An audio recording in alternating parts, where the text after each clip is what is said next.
बिल्कुल मजदूर हड़ताल है, पूरे राष्ट्रव्यापी हड़ताल है और सिर्फ मजदूरों की हड़ताल नहीं रह गई, किसानों ने भी समर्थन दिया, देश के छात्र नौजवान भी शामिल है।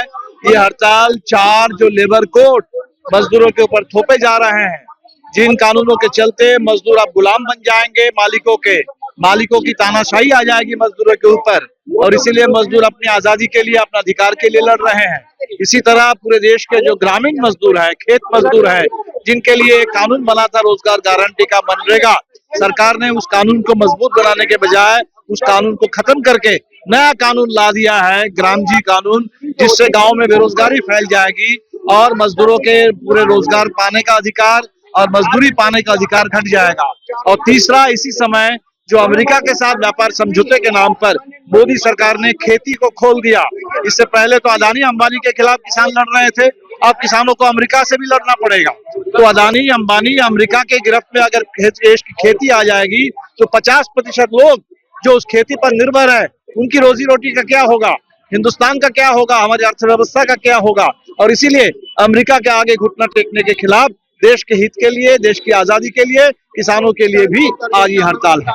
राहुल गांधी ने भी कहा है सर कि भारत और यूएस ट्रेड डील जो हुआ है उसमें 140 करोड़ लोगों की भविष्य को गिरवी रख दिया गया। बिल्कुल बिल्कुल किया गया। इसके लोग इसको कह रहे हैं कि ट्रैप डील है, ये ट्रेड डील नहीं है। ये पूरी तरह से मोदी सरकार ट्रंप के चंगुल में फंस चुकी है और इसीलिए देश के पूरे अधिकारों को, देश के हित को, देश के पूरे इकोनॉमी को, उसको गिरवी रख रहे हैं अमेरिका के आगे। बहुत खतरनाक। अब तक हिंदुस्तान की खेती को कभी हमने अंतर्राष्ट्रीय समझौते का हिस्सा नहीं बनाया था। देश की खेती वो देश के हिसाब से चलती थी, देश के किसानों के हित में चलती थी, लेकिन आज देश के किसान और उस खेती पर निर्भर कम से कम देश के 50-60% आबादी, उनको खतरे में डाल करके पूरे देश का जो समझौता किया जा रहा है अमेरिका के साथ, ये पूरी तरह से ये देश के किसानों का आय द्विगुनी नहीं होने वाला है। इससे अमेरिका को, मोदी जी आ गए हैं ट्रंप के साथ मिलकर के, अमेरिका को मेकिंग अमेरिका ग्रेट अगेन, ये आत्मनिर्भर भारत, विकसित भारत सब जुमला बन गया है। विकसित भारत और आत्मनिर्भर भारत छोड़ करके मोदी जी अब मांगा के पैरोकार हो गए हैं। लोकसभा में ओम बिरला के खिलाफ अविश्वास प्रस्ताव आया है। इस पर ओम बिरला का कहना है कि जब तक अविश्वास प्रस्ताव गिर नहीं जाता मैं सदन नहीं आऊंगा। तो उनको तो खैर, वो तो वैसे भी उनके खिलाफ अविश्वास प्रस्ताव है, उसमें तो उनकी कोई भूमिका नहीं है, लेकिन ओम बिरला जैसे इस तरीके से, एक तरीके से पार्टीजन कोई स्पीकर आज तक हिंदुस्तान ने नहीं देखा, जो पूरे बेशर्मी के साथ लगता है कि वो सिर्फ एक दल के लिए काम कर रहे हैं। और जिस तरह से उन्होंने महिला सांसदों के ऊपर आरोप लगाया, संसद में उन्होंने बताया कि प्रधानमंत्री सुरक्षित नहीं है, तो पूरे संसद को खत्म कर देना चाहते हैं। और इसीलिए संसद है तब तो जाकर के कोई अध्यक्ष है, आप संसद को ही चलने नहीं देंगे, अपोजिशन को बोलने नहीं देंगे, ये किस तरीके का स्पीकरशिप है। और इसीलिए हमें लगता है कि अपोजिशन के एमपीज ने बिल्कुल सही किया, उन्होंने पूरी तरह से अविश्वास प्रस्ताव ला करके स्पीकर का पूरा भंडाफोड़ कर दिया देश के सामने। सर, बंगाल में एसआईआर की समय सीमा जो नहीं, एसआईआर तो समय सीमा तो बढ़ाना उनकी मजबूरी थी, लेकिन एसआईआर में जितनी गड़बड़ी हो रही है, हम तो डरे हुए हैं कि बिहार में एसआईआर को हमने देखा, बंगाल में शायद और ज्यादा लोगों का नाम एसआईआर से बाहर हो जाए वोटर लिस्ट से, तो बंगाल के लोग परेशान हैं एसआईआर को लेकर के। समय सीमा बढ़ने से फर्क नहीं पड़ने वाला है बहुत, लेकिन वो एसआईआर का जो पूरा परिणाम बंगाल में दिख रहा है, तमिलनाडु में दिख रहा है, बिहार में तो ऑलरेडी दिख चुका है।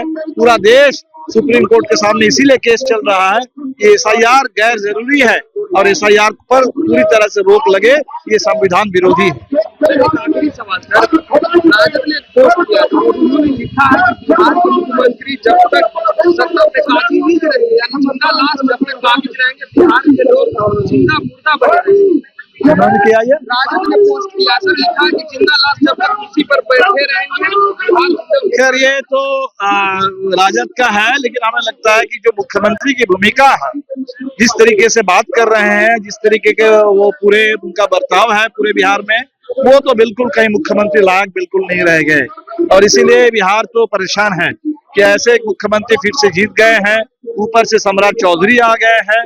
पूरे बिहार में चुनाव से पहले जो बातें हो रही थी कि महिलाओं को 10,000 मिलेगा, अब तो महिलाएं कह रहे हैं कि चुनाव से पहले 10,000, अब बुलडोजर राज आया, हमारे पूरे बिहार की लड़कियां वो सुरक्षित है बेहद। तो ऐसे में बिहार में लोग अपने अधिकार के लिए लड़ रहे हैं और हमें लगता है कि ये सरकार पहले भी बोझ थी जनता के लिए और चुनाव किसी तरह इन्होंने जीत लिया, लेकिन ये सरकार पूरी तरह से बिहार के लिए एक बोझ बन चुकी है। बिहार में लगातार अपराध बढ़ रहे हैं सर, 2 दिन से लगातार वोट की धमकियां मिल रही है सर, पप्पू यादव को हवाई भी चल जा रही है। बिल्कुल बिल्कुल, ये अपराधियों का राज, हमने पहले भी कहा था कि अपराधियों का राज आ गया है और वो तो हर रोज सरकार इसको साबित कर रही है कि बिहार में सरकार जो है वो अपराधियों के चंगुल में आ चुकी है। आम हड़ताल AICCTU सहित तमाम 10 केंद्रीय ट्रेड यूनियन के नेतृत्व में आज पूरे देश में है। इस हड़ताल में तमाम लोग, चाहे वो टेम्पू चालक हो, चाहे फुटपाथ दुकानदार हो, scheme worker, ASHA anganwadi, mid day meal worker हो, ग्रामीण खेत मजदूर हो, किसान हो, यानी किसी भी तरह के मजदूर हो, तमाम लोग आज बिहार सहित पूरे देश में सड़कों पे उतरे हुए हैं। आज पटना की सड़कों पे आप देख रहे हैं कि तमाम तरह के मजदूर आज 9 बजे से ही स्टेशन से पूरी पटना की सड़कों पे मार्च कर रहे हैं। सरकार ने, मोदी सरकार ने जो 4 श्रम कोड बिल लागू किया है, यानी मजदूरों के लिए वो गुलामी का दस्तावेज है, यह पूरे देश के और बिहार के मजदूरों को मंजूर नहीं है। इसके खिलाफ हम तमाम लोग आज सड़कों पे उतरे हैं। यह हड़ताल, आम हड़ताल, ऐतिहासिक हड़ताल होने जा रहा है।